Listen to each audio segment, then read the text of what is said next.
I have to show you a few slides, and if any of you know my competitive nature, I did a bit of a study on Francois prior to this. So I'd seen his previous presentation and I knew I could outdo him with more slides. No, that's not really the case. But before I can give you the context of my experience in our partnership, I think it's valuable to just show you a few pictures of what we've done on our journey. And the reason for the pictures, just so you can see that there are real people out there every day doing real things. We're not just talking academics here, we're not talking broad principles about faraway places. Just around the corner, there are real people active every day. So I'm going to roll straight in with a few photographs, and then I will tell you a little bit more about my experience of this journey. You just see that I picked the right button here and don't derail us. So the reason that ROGZ specifically chose SOPHAKAMA Primary, which is located in Dunoon, is that a lot of our factory workers have got their children in that area. So for us, it was a very logical place. Maybe just as a word of background, we're a small entrepreneurial business, not the likes of Santam or Sanlam, but for our own reasons, it's important to be involved in our community. So there we have a bunch of our workers with their children that are at SOPHAKAMA. And the important thing to understand about the PFP program is that the first year of time spent together, you do a course together. Sibylla and myself did this course together. I'm also going to dump this mic. It's a bit uncomfortable. Can everybody hear me? I speak more naturally like that. Okay, so the big thing for Sibylla and myself on that first journey, especially for me, was first to get to know him, get to understand what's going on in Dunoon, and get to understand what's going on in the education space. I come from an entrepreneurial business where we want to fire up everything, and I wanted to arrive there and rescue the thing and solve the problems. But and that was part of the PFP teaching, so just slow down. You actually don't know what you're talking about. And Meredy, that's sitting there, was our facilitator and taught me a lot on the journey. So a big part was get to know each other, develop a relationship with the entire school, and develop a trust relationship, which is the foundation of everything we want to do on that. So, and on that is maybe worthwhile also our approach was to take a two-pronged approach. There was a low road and a high road. The high road is all the strategic things that are really going to change the lives of these learners. The low road is what opportunities come our way. And that was a very meaningful thing I learned early on, is that these insignificant small things, which seemed meaningless to me and a waste of time, was actually a very valuable part of the journey of developing relationship, developing trust in the community. So on the low road stuff, the stuff we could tackle quickly, we got involved in the vegetable garden. As a company, we are very enthusiastic about organic farming. They've got a vegetable garden. So it didn't impact the outcomes of the students straight away, but we were present in the area. The vegetable garden goes into the feeding program, real kids, opportunities to walk around the schoolyard, opportunities to meet teachers. That was one of the classic examples that I mentioned to many people. One of our friends donated a jungle gym. And I was all hoity-toity going, come on, a jungle gym? We want to change education. And for 6 months, this was our pride and joy. We could bring visitors there and say, hey, we've done a jungle gym. And a lot of other people brought a lot of other things because of the jungle gym. So that was my first lesson in this journey.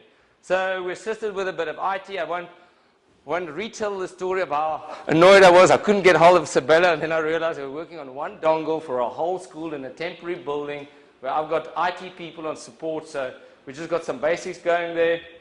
There was an opportunity to send some teachers on training course. These are all opportunities that PFP sent our way.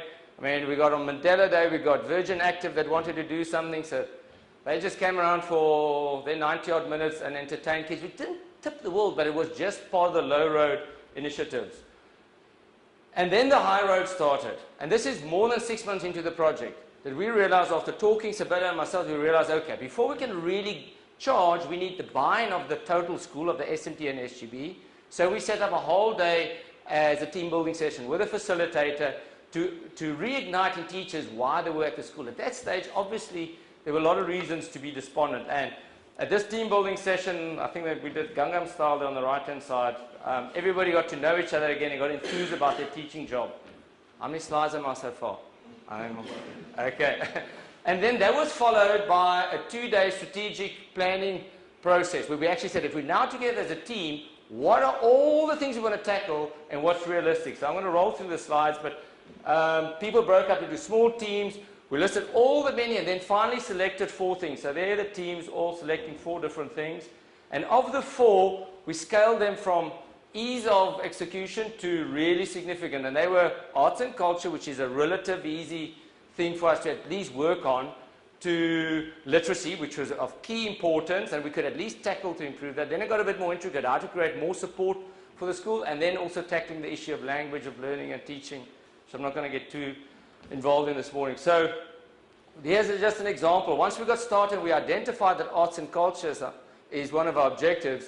We could then link up with our school, the school where my kids go to, and so on, and say, listen, we roped them as part of our broader community. They invited a lot of kids over for a 2-day arts thing. We did some books that they donated. We let the choir sing at every given opportunity. We'd take some of our customers there. The choir would sing, and before long, then the visitors would then donate shoes for the choir. So there'll be a cross-pollination. We use every opportunity to take people there.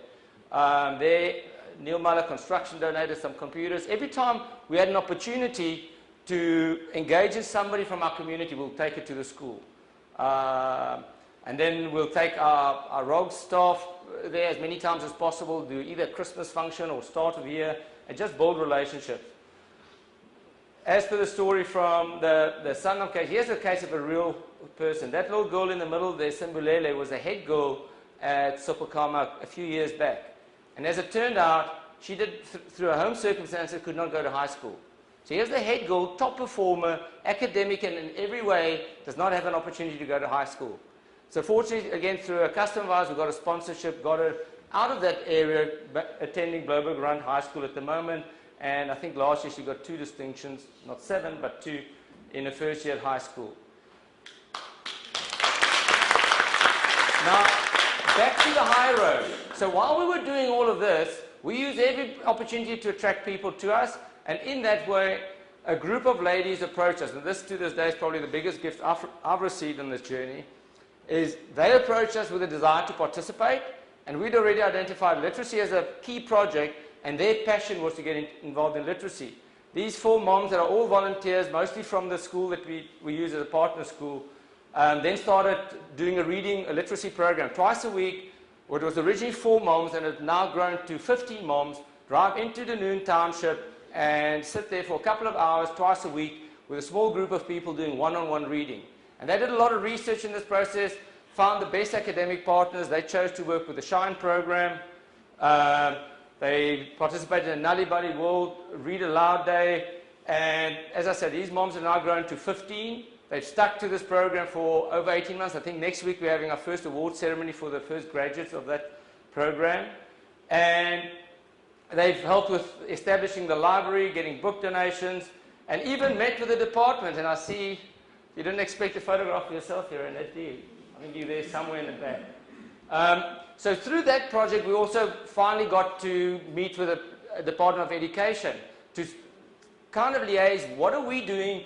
We don't want to overstep the line. We want to know how what we do can combine best with the department. I was talking way too long for the amount of slides. But that's been an interesting journey. I'll just go through some slides. We've got some customers from overseas that sponsored other schools, customers coming that are very passionate about the farming of the school and assisting there to get well points in place.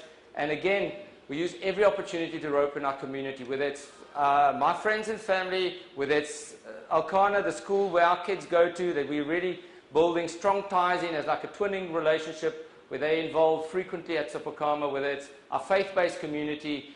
We see ourselves as being the conduit to rope in that broader community so that everybody doesn't charge into the school in their own time. I think the second big step forward in real outcomes was when we qualified for the Year Beyond program. I'm very happy to see Bridget here from the Premier's office. So as a result of the work that we've done in the first year of the literacy program, somehow we got onto the radar of the Premier's office where they're running the Year Beyond program, which ultimately results in a program where we've got 5 volunteers, 5 days a week at the school. These are people that have finished high school, they're getting training in the morning, leadership training, and many more things. And 5 days a week they are present at the school, aiding in literacy and numeracy. And they are at the early days, and there they are at the school. And again, I guess part of the lesson learned there is we just started building this plane. We certainly couldn't see all of these things ahead of time. But jumping in, I'll just scroll past that slide. I think to make it clear from our side, this is still just a start. That's under our production manager, who Sabella calls his brother from another mother. But if I can just reflect for the last few minutes, and I'm already over my 7 minutes, on our experience as a company and my personal experience with this journey, and if you're contemplating, I don't know exactly who are all in the audience, first I'd say you'd be surprised how it will impact you. In our case, we find it transformational for our company in many ways. Firstly, our staff, whether it's our factory staff, our admin staff, everybody involved, views the company and acts in the company in a different way now that they can clearly see we're onto some bigger issues than just having a financial agenda. So I think in many organizations today's world, they believe that there should be more to business than just doing business. Once you exhibit it, things change. I can't predict how. I see our customers treat us differently. Our suppliers treat us differently. So from a business, selfish perspective, I would say this will serve you well. On a personal perspective, I've got to say from a leadership training, I have gained in many ways, quite alternatively to what I've learned in all the other conferences and books that I've gone through. The big thing that the PFP program has taught me is I have no mandate when I go into Dunedin. I've got no authority, I've got no title. Actually, I don't really belong. So I have to learn to have some impact through influence rather than command. Our relationship has been a key part of that. I've learned to look at the possibilities of the area rather than the problems of the area. Those are two key learnings. So everything that I do now in life comes from that perspective. That's a personal gain. On a selfish way, I've got to say, we're in the business, I tell a lot of people, we're in the business of hope. It is truly pleasing to see little kids like that. It pleases me endlessly. I sleep well at night to know that I'm part of something. It's very nice to know that there's 400 plus schools doing this and to see all these organizations, to at least just say it's not that just them and they. I'm kind of part of this big momentum in our own little way.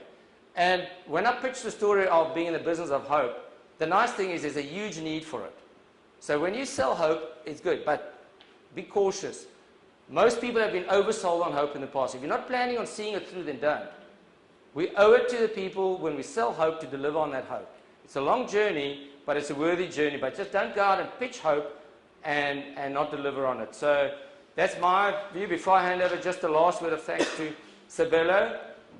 Huge respect for Sabella and the other principals.